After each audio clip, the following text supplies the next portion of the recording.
నమస్కారం. ఈరోజు మనం మ్, భూమి మీద అత్యంత గంభీరమైన జీవుల్లో ఒకటైన సింహం గురించి కొంచెం లోతుగా మాట్లాడుకుందాం. ఆహా, సింహం అడవికి రాజు అంటారు కదా. అవును, అడవికి రాజు అందర్నీ ఎప్పుడూ ఆకర్షిస్తూనే ఉంటుంది. మన దగ్గరున్న సింహాల ప్రపంచం, చరిత్ర, జీవశాస్త్రం, సంరక్షణ అనే ఈ సమాచారం ఆధారంగా వాటి గతం అంటే వాటి చరిత్ర, జీవనశైలి అవి ఎలా కలిసుంటాయి, వాటి సంరక్షణ కోసం ఏం జరుగుతోంది, ఇవన్నీ చర్చిద్దాం. తప్పకుండా.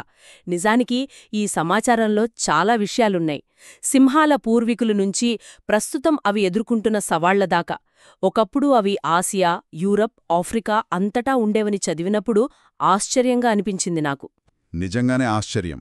అంటే వాటి పూర్వీకులు సుమారు 2 మిలియన్ సంవత్సరాల క్రితం నుంచే ఉన్నారట. అవును. ఆధునిక సింహం ఆఫ్రికాలో మొదలైన ఒకప్పుడు వాటి పరిధి చాలా పెద్దది. ఐసేజ్ టైంలో అయితే యూరప్, ఉత్తర అమెరికాల్లో గుహసింహం అని వేరే జాతి ఉండేదట. ఓ, గుహసింహమా? అంటే అది ఇప్పటి సింహాల కన్నా పెద్దవా? ఆ, కొంచెం పెద్దవిగా ఉండేవని కొన్ని ఆధారాలు చెబుతున్నాయి.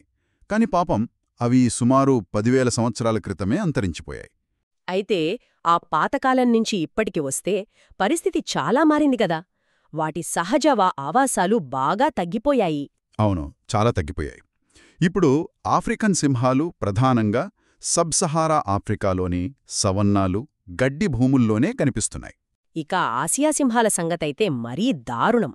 చాలా చాలా తక్కువ సంఖ్యలో కేవలం భారతదేశంలోని గుజరాత్, గిర్ అడవిలో మాత్రమే మిగిలాయి.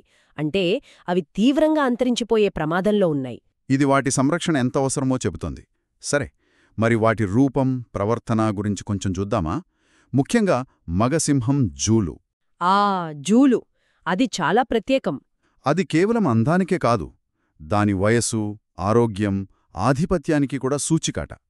కొన్ని స్టడీస్ ప్రకారం దట్టమైన నల్లని జూలుంటే ఆడసింహాలు వాటిని ఎక్కువ ఇష్టపడతాయట. అవును, అది వాటి జన్యు ఆరోగ్యానికి సంకేతంలా భావిస్తాయేమో. మరి ఆడసింహాలకు జూలు ఉన్నదు, కాని వేటలో మాత్రం అవే ముందుంటాయి. కరెక్ట్. అవే ప్రైడ్స్ అనే గుంపుల్లో ఉంటాయి కదా. అవును, ప్రైడ్స్. ఈ ప్రైడ్స్లో సాధారణంగా బంధువులైన ఆడసింహాలు, వాటి పిల్లలు, 1 లేదా 2 మగసింహాలు ఉంటాయి. ఆడసింహాలు కలిసికట్టుగా వేటాడటం, అది రాత్రిపూట లేదా తెల్లవారుజామున. అదే వాటి సక్సెస్ సీక్రెట్. ఈ ప్రైడ్స్లో డైనమిక్స్ కూడా చాలా కాంప్లెక్స్గా ఉంటాయి.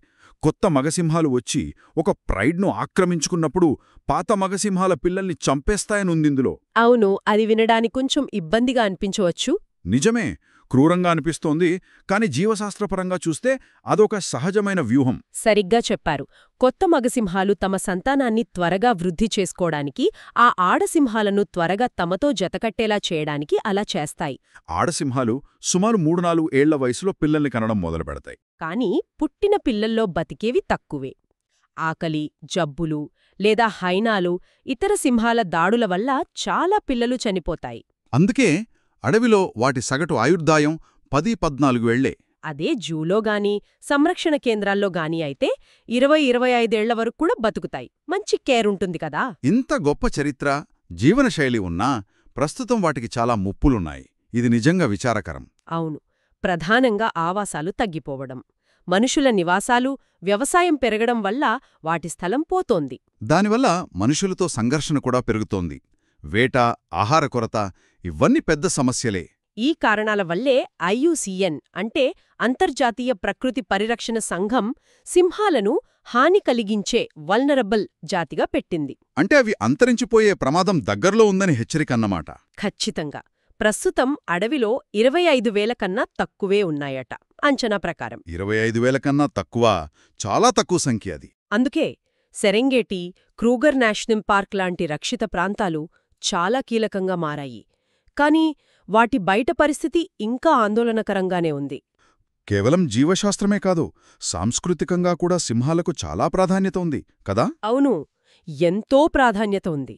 బలం, ధైర్యం, రాజరికం వీటన్నింటికి ప్రతీకగా నిలిచాయి.